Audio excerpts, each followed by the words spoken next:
Coming up, Memorial Day weekend. It is about tradition, honoring the men and women who died while serving in the military. Also gathering to soak up the tradition that is the greatest spectacle in racing, the Indianapolis 500. The COVID-19 pandemic has pushed that uniquely Hoosier tradition to August. But I'll sit down with IMS owner Roger Penske to get his take on the pandemic, economic impact, and what we can expect regarding Indy 500 tradition in August. On they go.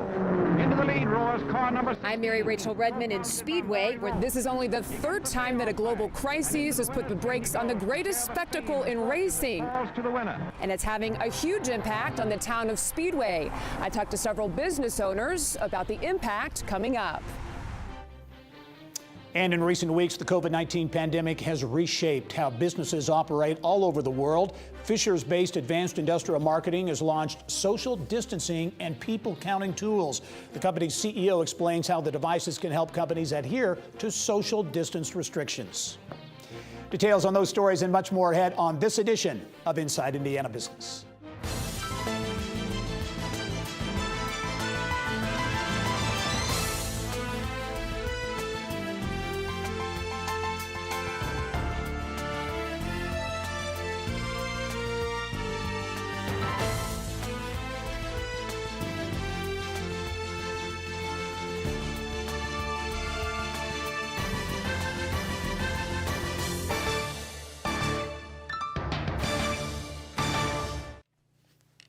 Hello and welcome to Inside Indiana Business. I'm Gary Dick. As we gather for this Memorial Day holiday weekend to honor and remember those who made the ultimate sacrifice in service to our nation, and this year to honor first responders in the fight against the COVID-19 pandemic, there's really a different vibe here in Indiana. For the first time since 1946, there will be no Indianapolis 500 on Memorial Day weekend, the pandemic pushing the 104th running of the Indy 500 to a new date, August 23rd. What does it mean for the Indianapolis Motor Speedway, for motorsports? And when will fans be in the stands at IMS? For some answers, I connected this week via Zoom with IMS owner Roger Penske.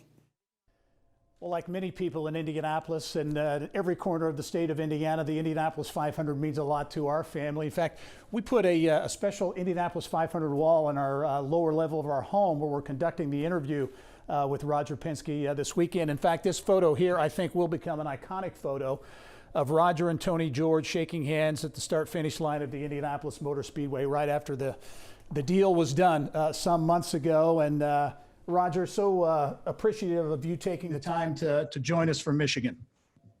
Well, Gary, I wish I was sitting there next to you, and I was just kind of working the car over here today, getting ready for Carburation Day on Friday and getting ready to race on Sunday. But, you know, we're in a period of time in our lives of this pandemic that probably more important than racing. It's about our friends, our fans, our associates that, you know, succumb to this terrible disease. When we think about the 500, you know, I call it generational. These people that love to come every year, they pass the tickets down. We want to be sure we do the right thing. And I think the most important thing we do is be sure when we do have the race, we do it properly, safely, and healthy. And I think in conjunction with the mayor and certainly the governor, who are big fans of the track, we have to stay in step with our health departments. But from my perspective right now, sitting here today, I'm hoping that August 23rd will happen and we'll have a great race. But I don't want to give any false impressions that I know the answer. But let's be smart, let's be positive, and let's race. Tradition is such a big part of the Indianapolis 500. Can we expect tradition as we have known it for so many years as part of the race come August? Well, I would assure you that if we have a race in August, we had the opportunity to meet certainly with the parade people last week. We have a plan. Obviously, they're going through their whole constituency to determine exactly how we'll affect it. But these are things that I guess it's a rolling, you know, week after week. But that tradition we want to have, and certainly we're counting on decorating the city. We want people to have, you know, house parties. You know, we got to think about the old timers. I think all of that's got to be scheduled in. And, you know, Allison and Mark Miles were so important to the Super Bowl. You know, they're right at the top of that. And I think that you know, our execution will be a good one. But it's so hard to say. And look, I look at this as not a short-term investment, and I would hope that the citizens of Indiana understand that the Speedway is a long-term investment. So, we're dealing with things that are unprecedented in our lifetime. So we've got to have the ability to be able to trade off and do some things that might make it better for everyone from a safety and health perspective. Roger, can you give us perspective as we sit here today on July 4 weekend? See, NASCAR has begun to run again. IndyCar will do so in a few weeks. Can we expect, in your view, fans in the stands come July 4 for that big IndyCar NASCAR weekend? Well, let me first start with June 6th, where we're running in Texas. That'll be our first race, and we will run without fans in Texas. From a July 4th perspective, our plan is to run with fans. We're looking at social distancing. We've had health department officials out talking with the senior leadership, Mark Miles and his team. But again, that's going to be a call that we'll make, whether it's with or without fans. We'll make that call coming up probably, in the next couple of weeks here. We still have some time, and I think we need to stay in step, with the state and local authorities from the standpoint of what we do there. We will have a race on July 4th at the Indianapolis Motor Speedway. Roger, final question for you. That's just your personal thoughts. Not having an Indianapolis 500 on Memorial Day weekend, it's obviously something that's very important to you and has been part of your life for a number of years. But your thoughts this weekend without a race at the Indianapolis Motor Speedway? Well, as you know, Gary, I go back to 1951 with my dad when I came there as a young man. And to think about the years that I've attended, the 18 times that we've been in Winner's Circle, and to think that in the 1940s they didn't have the race and it hadn't been moved, but to think that this year that we'll be sitting at the Speedway watching a rerun of that race last year is going to be something. But I guess more important than all of that is from a country perspective, from the United States, we've got to remember the military, the men and women, the first responders I mentioned, these healthcare workers. Those are the people that we've got to cherish and support during Memorial Day. But it's going to be tough. I think that we'll get through it. Racers are tough. I mean, you hit the wall one hour and 2 hours later you're back on the track. So we got to think that way as we go forward. Roger Penske from his office in Michigan. We'll have more with Roger Penske in the second half of this week's show. Also big news this week, as Gen Con fans will have to wait until next year to attend one of the largest conventions in Indiana. Gen Con organizers canceling this summer's event due to health and safety concerns related to COVID-19. Gen Con had been scheduled for July 30 through August 2 at the Indiana Convention Center, Lucas Oil Stadium, and surrounding downtown hotel space. The convention, which draws about 70,000 attendees, did announce, though, it is extending its contract by an additional 2 years, keeping it in Indianapolis through 2026. Gen Con generated an estimated $70 million in economic impact last year, that according to Visit Indy. Still ahead, what a silent month of May means economically for the town of Speedway. If you would have told me in January that 85% of our business is based around events and sports, I wouldn't have thought anything of it, right? So it's really been dramatic. I mean, it's in terms of revenue, we're down dramatic. Almost unthinkable, no roar of the engines this weekend at IMS. The economic impact of a no-race weekend in the town of Speedway. Around Indiana, reporter Mary Rachel Redmond has that story.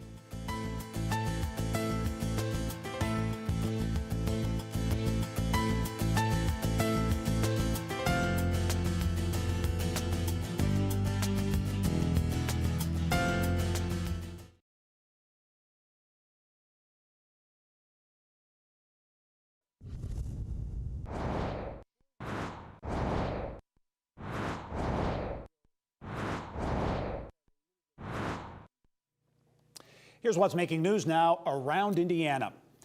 Jasper-based Farbest Foods shut down its turkey processing plant in Huntingburg earlier this week as it responded to positive cases of COVID-19 among workers. Farbest tested all of its employees, and 101 of 588 tested positive. Those who tested negative were allowed to return to work on Wednesday.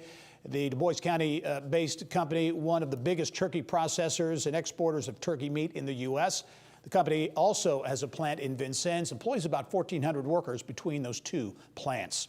And the Purdue Extension has announced that 4-H fairs around Indiana can occur after face-to-face restrictions are lifted June 30th. Provided Indiana continues to hit benchmarks of the state's Back on Track plan.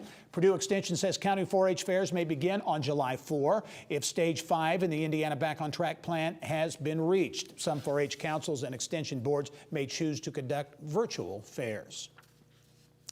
Well, for so many Hoosiers, the month of May is sacred, but due to the coronavirus, the 104th Indianapolis 500 has temporarily been moved to August 23rd, at least for now.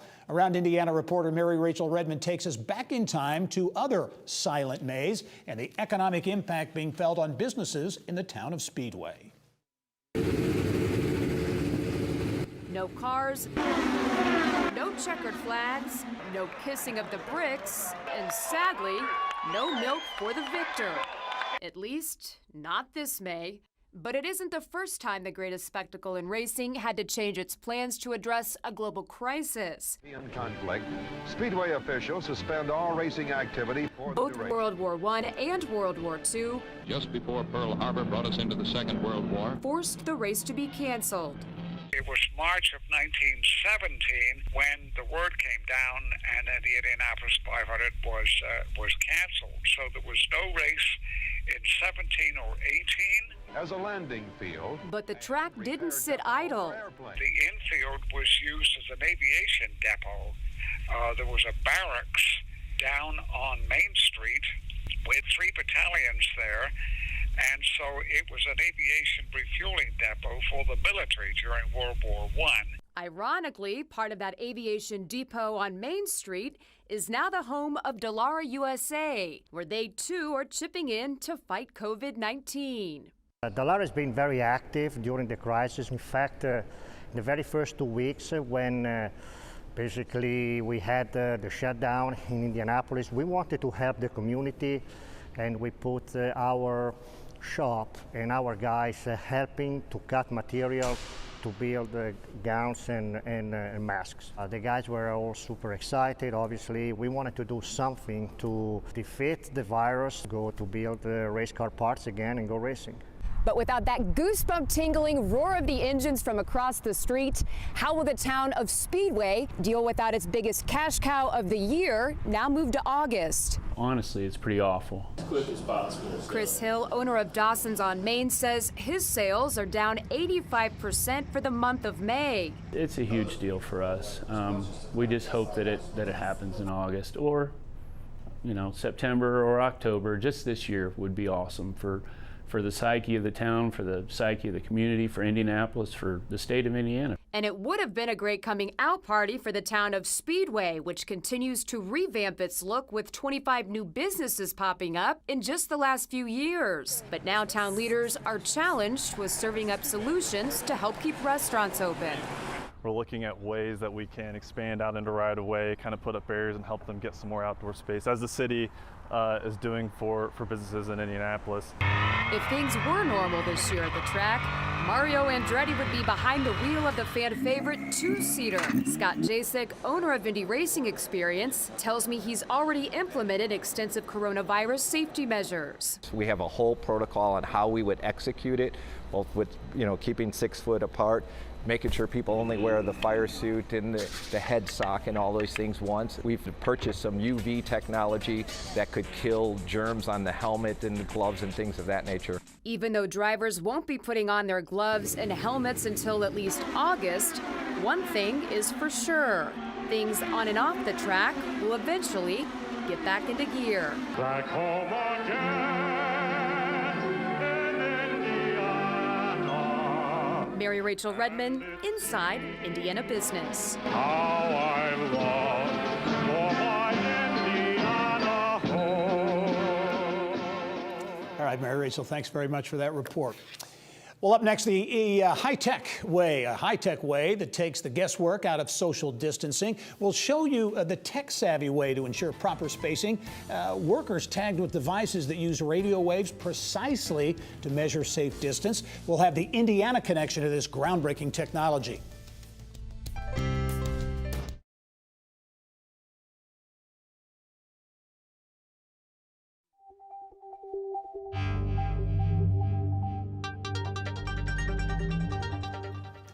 It's time to go inside innovation, brought to you by Allegion, pioneering safety.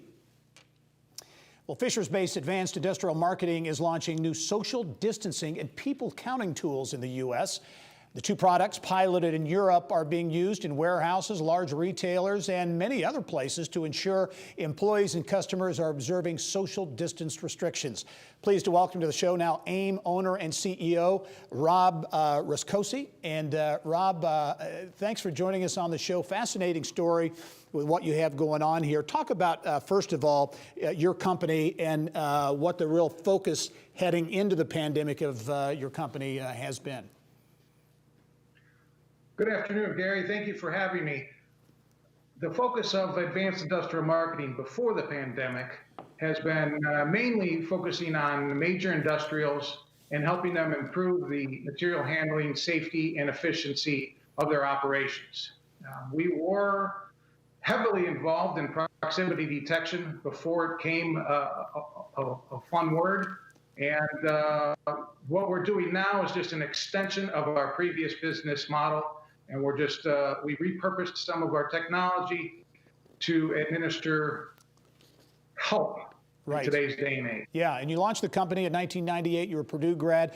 Talk about, first of all, this is wearable. One of the products, wearable technology. Talk about how it works.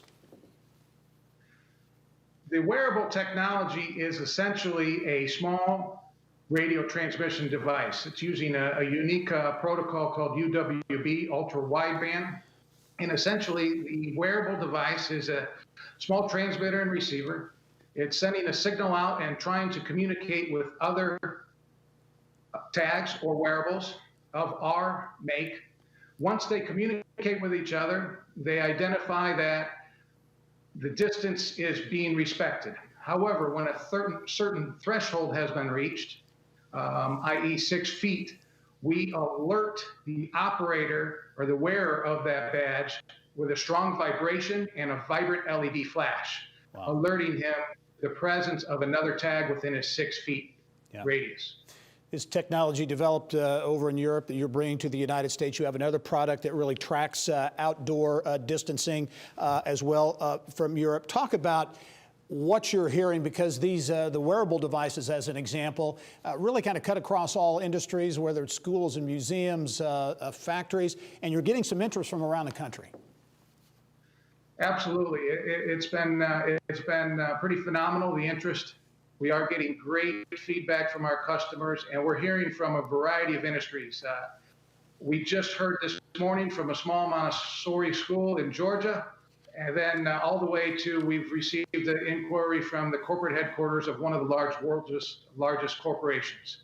So small to big, everyone's interested in this technology. And we already have active projects from the arts community, the museums, parks are all thinking about implementing this for their patrons.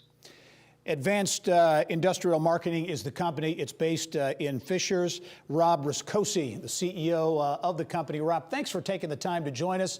Very interesting technology, and we definitely want to keep up to date with progress, because it sounds like the interest is coming in and will develop in the coming weeks and months. Thanks for joining us. Thank you for having me, Gary. All right.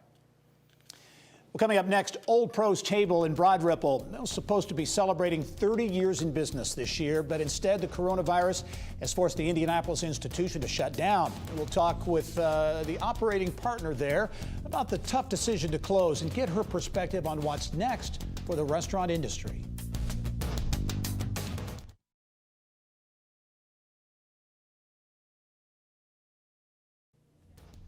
Well, Broad Ripple's Old Pro's Table should be celebrating its 30th anniversary, but instead the COVID-19 pandemic has forced its owners to close the bar that has really been a Broad Ripple staple for decades. Nicole Harlan Oprice and her husband Tim operated OPTs and several other high-profile restaurants on the north side of Indianapolis, including Northside Social and Delicia, a family of restaurants. Pleased to welcome Nicole to the show this week to talk about the impact of the pandemic and also going forward challenges for restaurants. And Nicole, again, welcome to the show. Hi, thank you. Thanks for having me. You know, first of all, Nicole, Old Pro's Table, as I said, a staple in Broad Ripple for many, many years, had to be a really tough decision to decide to close. It was definitely a tough decision. You know, it had a couple different factors to it. Our lease for that building was up at the end of March.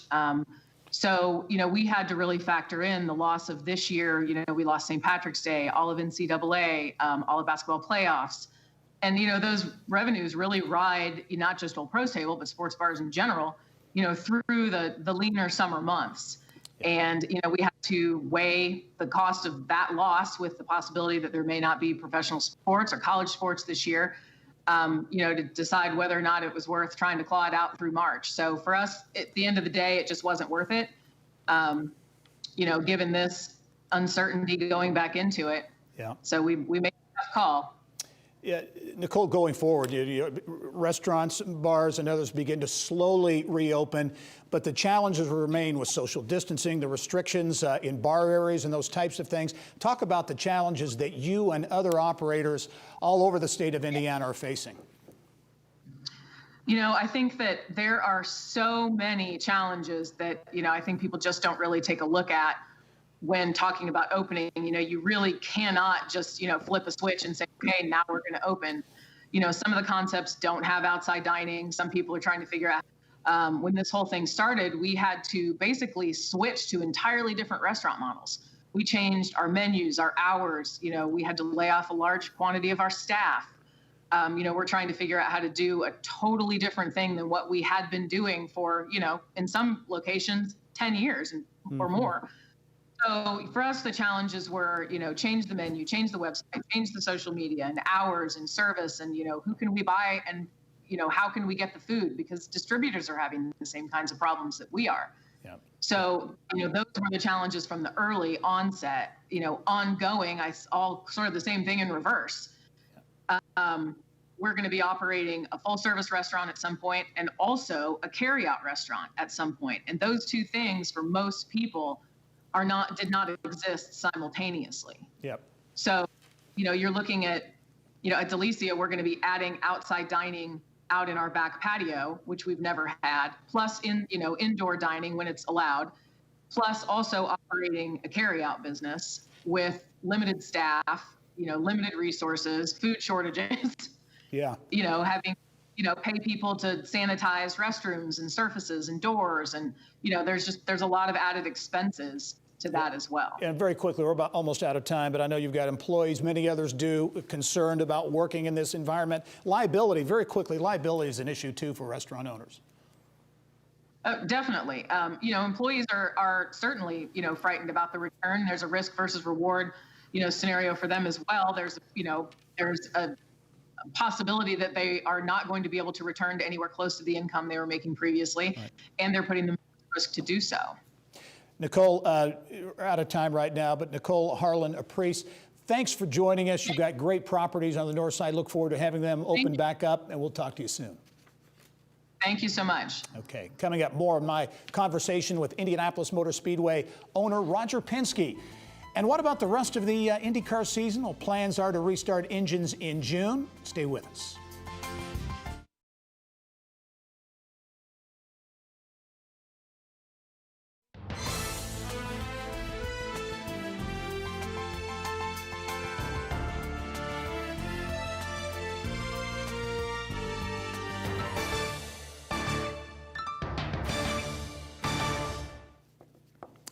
Well, for the first time since the mid-40s, we won't hear the famous call to start your engines on Memorial Day weekend in Indianapolis. Instead, the green flag will drop on the Indianapolis 500, hopefully in late August. At least that's the plan at this point. Went one-on-one this week via Zoom with IMS owner Roger Penske to get his thoughts on the postponed Indy 500 and also what's next for the IndyCar series. Well, I think from a business perspective, you know, all of our sponsors, you know, all of our commercial people that we're connected with, all are looking at everything they're doing, everything they're spending. What position are they going to be in the future? Fortunately, you know, we've got a very good group of owners. We had a call with them here in the last 24 hours talking about the schedule. We've been able to work out a schedule that's, I would say, flexible and to the point where we'll have at least 14 races. There'll be some in the east, some in the west, and some in centrally, ovals and road courses. So to me, with that type of schedule, that we can have 12 to 13 to 14 races as a continued schedule to take this whole group of cars and the series around the country to come back to Indianapolis each year. I think that's going to be our main goal, and I think we're focusing on that. Our TV partner, NBC, has really stepped up here, and we expect them to have probably more races on the network versus just on cable. So I think it's network, I think it's sponsorship, the team's viability. Many of them, I'm sure, have gotten some help from the standpoint of the the PPP loan perspective. So those things certainly help in this time that we're in today. Roger Penske from his office in Michigan earlier this week. Well, the pandemic has put the brakes on the IndyCar racing series, and the road ahead for the season, perhaps to some, may look a bit bumpy. Bill Benner has more on this week's Inside Indiana Sports. Bill? Thanks, Gary. And to offer more perspective on new IMS owner Roger Penske, as well as preview the upcoming IndyCar season, is longtime open-wheel racing journalist Robin Miller, who writes for Racer.com and is also part of the NBC Sports race coverage team. And Robin, welcome back to Inside Indiana Business, and always good to see your face. Roger, just your perspective briefly. He's had the ownership of the Speedway and the NTT IndyCar Series now since December, but just your perspective on Roger Penske and his activity up to this point. Well, Bill, and anybody that doesn't think this guy's committed, he has been here almost every Saturday for the last 3 months. I mean, he's in town every week, sometimes for 1 day, sometimes for 2 days. Usually flies in on Saturday morning, walks the grounds, makes notes. If you guys could go out to the Speedway right now and see all the things he's already done. He's widened Georgetown roads to get rid of that horrible crush behind the main grandstands. More video boards all over the place. Knocked down trees to impair people's sightlines. New restrooms, new concession stands. Everything's mowed. Everything. There's not going to be any more mud puddles like we used to see in the 60s and 70s. Everything's paved. It looks so good. And, you know, I think his commitment is, here's a guy that's got 64,000 employees around the world, and this is his focus. I mean, on Sunday nights, I send him letters from fans or questions and stuff, and that's usually when we talk, and he's up at midnight or 1 a.m. He sleeps 4 hours a night. He's 83 years old. I've never met anybody smarter or more driven, and thank God he owns the Speedway, because I don't know how anybody else would get through this time right now. Well, obviously, we're not going to be able to enjoy the Indianapolis Motor Speedway and another great Indy 500 this weekend. We wait till August for that. The NTT IndyCar Series, however, is scheduled to open in June, the first Saturday in June down in Texas. Your thoughts about the series finally getting underway, even though there won't be fans down in Texas? It's funny, people, Bill, say, well, IndyCar, NASCAR beat them again to the punch. They've been on TV already. Well, they got 36 races scheduled. IndyCar had 17, and they start much earlier than IndyCar. And the fact that Eddie Gossage in Texas was willing to put on a race with no fans, I think Roger had to make him a sweetheart deal, maybe no sanction fee. But Roger Penske knew how important it was. We've got to get started. We've got to get in front of the public. And that Saturday they might get a decent TV number out of it, even though there won't be any fans there. But then you go all the rest of June, you're not going to have anything. So the next race is going to be the IMS road course race. And then, I mean, July, August, and September are just going to be slammed. So Roger's done it. I mean, he's more and more, like I wrote a story yesterday, Road America is going to go from June to July and become a doubleheader. You got a doubleheader at Iowa. You got a doubleheader at Laguna Seca, because you've got to try and get, like Roger said, 12, 13, 14 races, because you got sponsorship commitments. Robin, talk about the July 4th weekend, Brickyard 400, and the Indy Grand Prix. Does your sense, or do your people think that there will actually be fans in the stands? Because that's Governor Holcomb. That's when he says the state will be fully opened up. Well, it's gallows humor, but the crowds that the Brickyard hasn't drawn in the last 4 or 5 years, I mean, you're going to have plenty of room to spread out. It doesn't matter. Saturday or Sunday, there'll be plenty of available seating, and you won't have to sit next to anybody. There'll be social distancing, it'll take care of itself. But what's good about that weekend, Bill, is you got Indy cars and Xfinity running together on the road course on Saturday. I think Jimmy Johnson is maybe going to make his IndyCar debut that Saturday, which would really be cool. That might sell some extra tickets. Then Sunday's the Brickyard. Well, Jay Fry, who runs the competition side of IndyCar for the last several years has said, I want to have an IndyCar NASCAR doubleheader like at Iowa or Chicago or Richmond or somewhere like that. So you have the Indy cars run on Saturday night, NASCAR Cup cars run on Sunday, and both of them could use some help on oval track attendance. And I think they're willing to work together and help each other. And this will be the very first litmus test whether do people care enough to come watch. But I think NASCAR's best races are on Watkins Glen and Sonoma on a road course. So I think it'll be a success.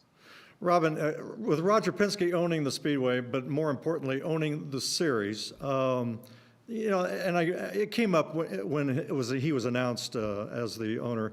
But are the other teams, again, everybody admires and respects Roger Penske. Are the other teams assured that they're going to get a fair shake in every kind of controversy that might come along? Well, let's put it this way. If A.J. Foyt thinks it's a good deal and he's not going to get flim-flammed, Foyt's been one of the biggest, he's probably been one of the biggest voices saying the best thing ever was Roger Penske buying the Speedway. RP's he's too classy, Bill. He's too smart. He's not even on the stand anymore at IndyCar races. He knows he's got to run the series, and there can't be any favoritism. And yeah, there hasn't been one car owner I've talked to that wasn't over the moon that Roger Penske's the guy that's making the decisions, calling the shots, spending the money, and looking down the road for the future. I mean, he's always one step ahead of the posse in everything he's ever done. And I think this is, I've heard more people say in the last 2 months, God, I feel sorry for Roger Penske. Now, nobody's ever said that before because he's lost a bunch of money, and he's so gung-ho about getting Indy going. But people say, they can't run Indy without fans. Well, I got news for you. Roger Penske, if they got to go to October, he's going to have the Indy 500 with fans. Hey, Rob, we got about a minute left. Just handicap the series for us. Obviously, Team Penske is always at the top. The Andretti team, Ganassi. I mean, just who do you think is going to be there at the end with the championship trophy? Well, Rossi's been close the last 2 years. Dixon's still the best driver. Scott Dixon's still the best driver in the series. And then we got Will Power, Joseph Newgarden, Simon Pagenaud for Penske. But Colton Herta got everybody's attention last year. I mean, he wasn't old enough to drink. He didn't look like he's old enough to shave. Won 2 races, had some DNFs, but I think he's going to be a factor in the championship. Brian Herta's son, and he's the future. And you've got all these young guys. I mean, there's Pato O'Ward and there's Rinus VK and there's Felix Rosenquist. You got all these young guys that are going to win some races. So I think the competition has never been better. You got 24 cars within 0.8 of a second of each other, sometimes on a 3-mile road course or 4-mile road course like Elkhart Lake. So it'll just probably be the same guys for the championship because you got to have good pit stops and consistency. But I think Colton Herta will be your sleeper and your dark horse, and then you got a guy like Will Power, who's been the fastest guy in the series for the last 10 or 15 years, and he's been kind of forgot about. Don't forget about Will Power. This is a contract year for him, so he'll be tough.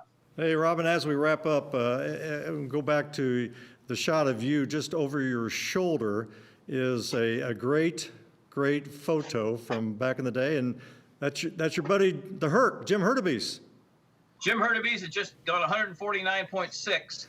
He beat Eddie Sachs, the pole sitter, by 3 miles an hour.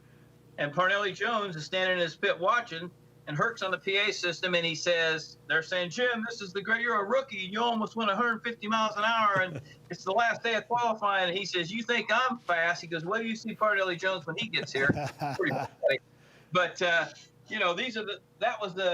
were the eras that got us all hooked. And hey, Robin. Hey, Robin, Gary's got a question for you. Yeah, Robin. So on that day, last day of qualifying, how many people were in the stands probably that day? Oh my God! There on the 4th day of qualifying in the 60s, there was probably 50,000 people. Yeah. Probably 50,000, Gary. And that's when they used to get 200,000 for pole day because people couldn't get a ticket to the race, so they had to go to qualifying. Yeah. Well, thanks for being and it's always good to see you, and appreciate your insight, and hope to see you again soon in person. Okay, boys, always fun. Thanks, Robin. Gary, back to you. Okay, great segment. Thanks, Bill. Well, still ahead, we have much more on this edition of Inside Indiana Business. You know, the pandemic has exposed what already workforce challenges exist in the state of Indiana, the need for more educated and trained workers for in-demand jobs. We'll explain why strategic partnerships could be the key to turning things around.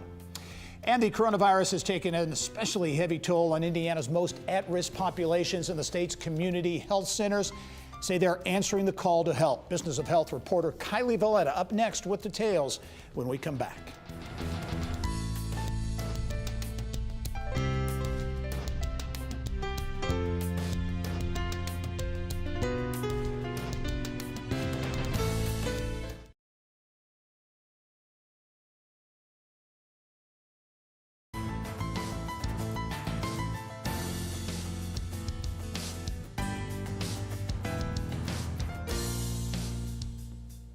Well, COVID-19 is disproportionately infecting minority populations, with African Americans having the highest hospitalization and death rates. The Indiana Primary Health Care Association says that's just one reason why community health centers are playing a critical role during this crisis. Business of Health reporter Kylie Valletta has more. Kylie. Thank you, Gary. The Indiana Primary Health Care Association, or IFCA, oversees community-oriented primary care initiatives, including community health centers, which focus on underserved populations. One of IFCA's biggest victories during the pandemic has been spearheading a huge increase in telemedicine. Here to tell us about that and other ways community health centers have been on the front lines of battling COVID-19 is Ben Harvey. He's Chief Executive Officer of IFCA. Ben, thanks for being on the show today. Oh, thanks for having me. I appreciate the opportunity. So before we talk about how COVID-19 has impacted your work, let's talk just a little bit about community health centers in general. There's 35 of them in Indiana. Explain the mission of these centers. Yeah, so community health centers are community-driven primary care healthcare providers that really come in terms of Indiana, they're from the lake to the river. And so they're federally designated clinics that, again, provide primary care services, outpatient services. So they provide medical, dental, and behavioral health services.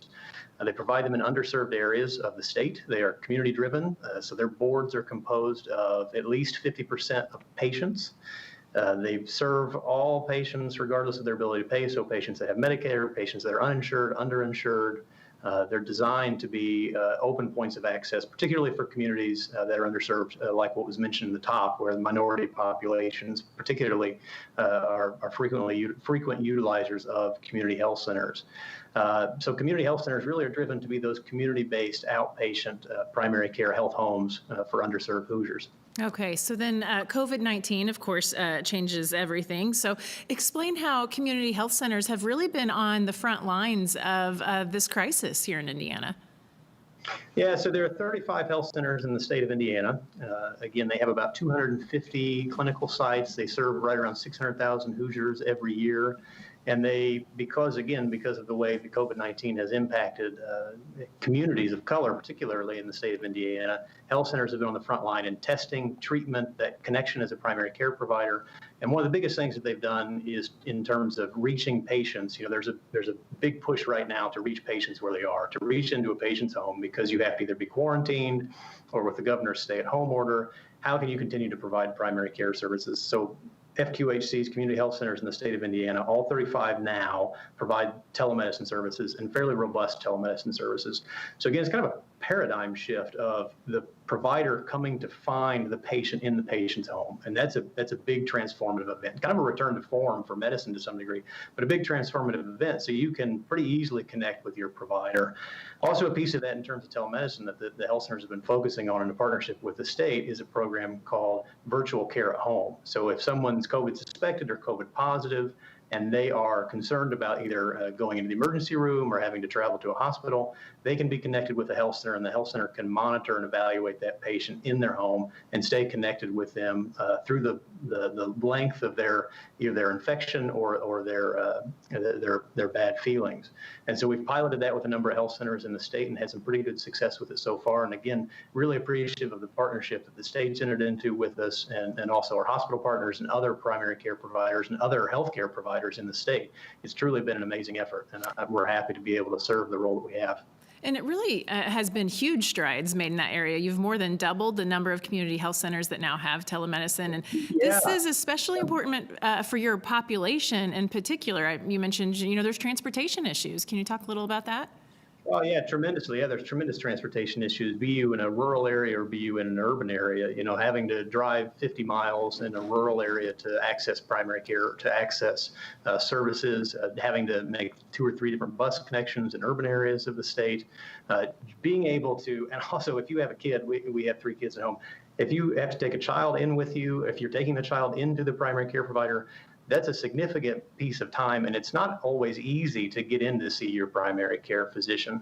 So telemedicine really starts to bridge that gap. It really reduces the time. It's beneficial for the patient. It helps the patient connect to providers in a way they couldn't otherwise do. And it also, too, again, I want to focus on this. This is a big piece, is that idea of a provider coming to see you at your home, that connection, even though it's virtual, that connection and that opportunity to talk to a provider in your own home, that's a big deal. That really is. And so I've seen some national numbers. We've seen probably about 25% of all Americans now have visited a primary care physician or a physician via telemedicine, which is a huge increase in terms of access to care for everybody, particularly the underserved when there's transportation barriers or other barriers to care. Okay, and just a few seconds left, but we hear some medical centers are struggling financially. How are community health centers weathering that storm? Yeah, it's same for community health centers. You've seen a big drop off in patients going in to see the physician. We've seen a big drop in patient volume. So we've taken a financial hit. A number of health centers have. Health centers are pretty robust. They're community-driven. They're mission-driven organizations, so they're always going to be there to provide services. There's been some relief from the federal side. We've been working with the state, trying to figure out if there's an avenue there for the state to support health centers. But I would encourage people, if you need to see a primary care physician, health centers are a good place to go, particularly with the ability to see a physician via telemedicine. Okay, Ben, thanks so much for being on the show today. Appreciate it. Thanks for having me. I appreciate it very much. All right, Gary, back to you. All right, Kylie, thank you. Well, the pandemic has not stopped Greenfield-based Elanco Animal Health from moving forward with its purchase of Bayer Animal Health. The deal, valued at $7.6 billion and when approved, would double Elanco's companion animal business and create the world's second largest animal health company in terms of revenue. Elanco President and CEO Jeff Simmons says despite the COVID-19 crisis, the deal should go through by the end of the year. He also says the pandemic is having a significant impact on animals and the food chain. These are not cars, as I say. So I think that highlighted the complexity and sophistication of animal agriculture today, the global nature of it, the supply chain, the tightness of that supply chain. I think that's what it highlighted. Elanco, certainly a global company headquartered here in Indiana, employs nearly 6,000 people worldwide, 2,100 here in Indiana at facilities at the headquarters in Greenfield, also in Indianapolis and Clinton in Vermilion County. Coming up, the workforce of tomorrow going to look a lot different than it did just 3 months ago. In our Eye on Education report, we'll look at why it's important now, more important now than ever before, to offer workers training and education.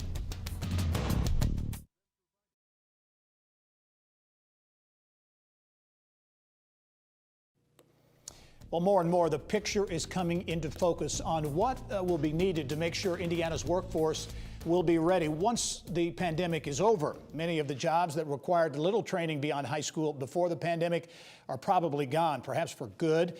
So what is needed to give workers the education, the training needed to meet the economic demands of tomorrow?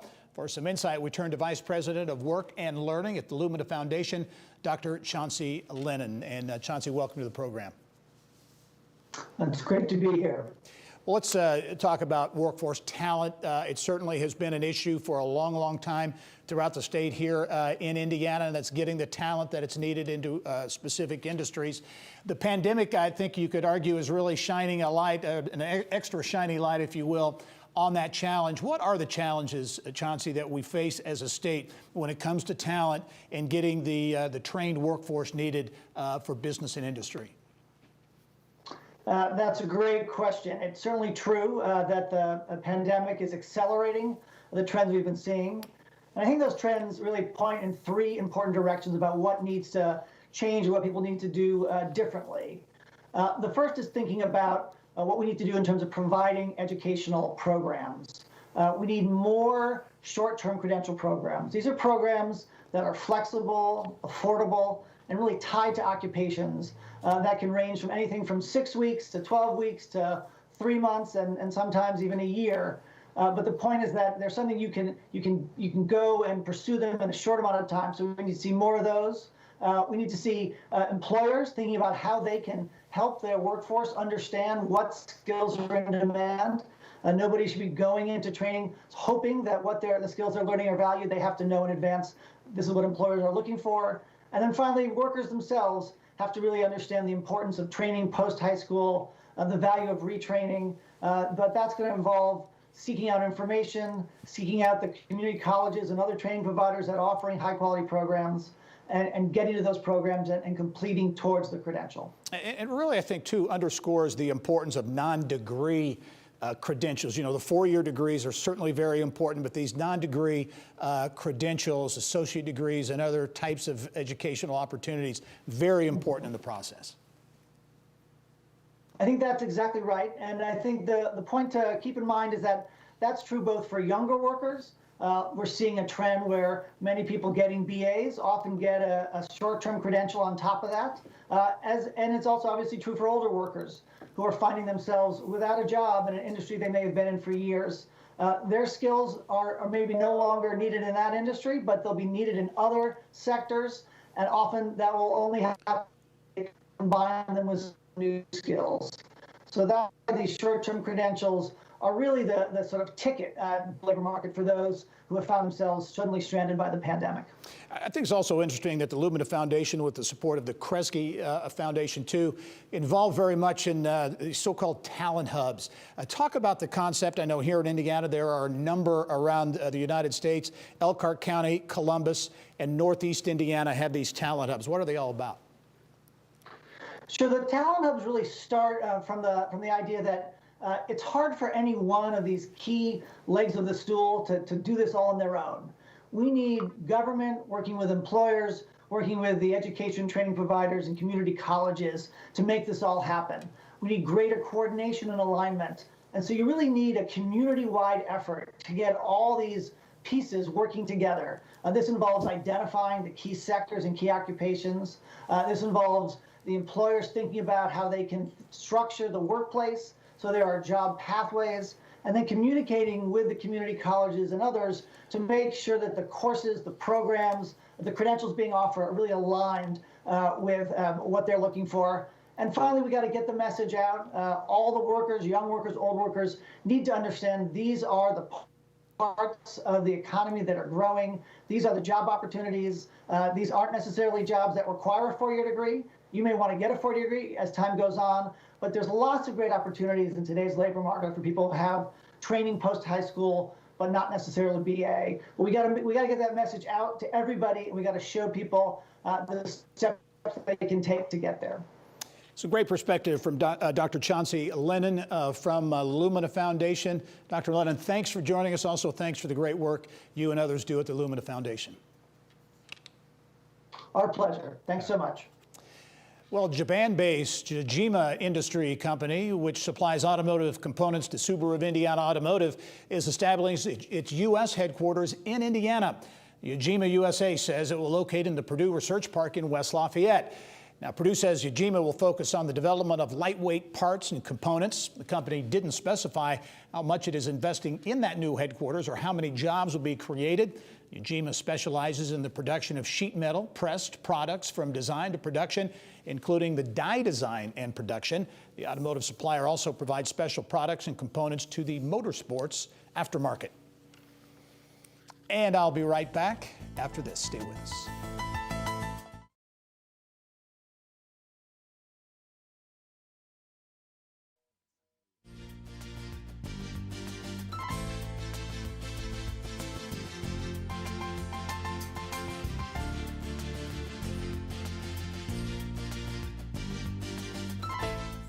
And as we leave you this Memorial Day weekend, remember you are not alone during this crisis. The hashtag #InThisTogether social distancing campaign aims to keep Hoosiers healthy and return Indiana to normal social interactions and business operations very soon. Thanks for joining us this week. Stay safe, stay positive. I'm Gary Dick. Go out and make it a successful week. Inside Indiana Business with Gary Dick is a production of Grow Indiana Media Ventures with support from WFYI Productions.